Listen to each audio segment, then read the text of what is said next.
in-open yung phone ko, nalaglag siya. Nung una, konti lang siya hanggang sa habang tumatagal, kumakalat siya hanggang natakot na niya yung buong screen ko. Nag-call po ako sa Samsung Care Plus, tapos yun, dire-diretso na. Kinompute nila nasa around 20K yung gagastusin ko. Tapos, kinover siya lahat ni Samsung Care Plus.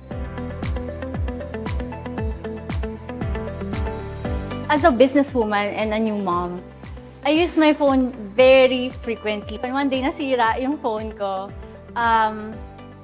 Nakita ko na lang may crack muna. Tapos I initially ignored it. Tapos nung dumami na yung crack dito, naging black na siya.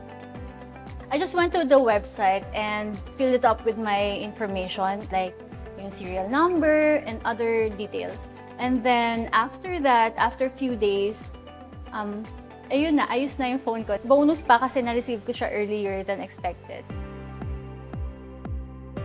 Yung tablet ko, araw-araw siyang ginagamit ng son ko for his online schooling. Hindi na siya nag-charge. I went to Festival Mall Alabang and pinakita ko nga yung tablet and I told them what happened.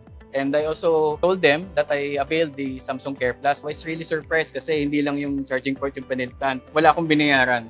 I was really satisfied. Thankful ako kasi may Samsung Care Plus yung device ko. Wala akong ginastos sa pagpapagawa ng device. May enjoy niyo yung paggamit ng device kasi naka-Samsung Care Plus. Akala ko dagdag gastos yung Samsung Care Plus. But after having a smooth transaction, sulit siya, worth it siya. I can use my phone to its full extent without worries, thanks to Samsung Care Plus. I would really recommend it sa mga bibili ng bagong devices. So dahil doon, I can easily trade in the tablet later kung gusto ko mag-upgrade. Thanks to Samsung Care Plus, may tablet is as good as new.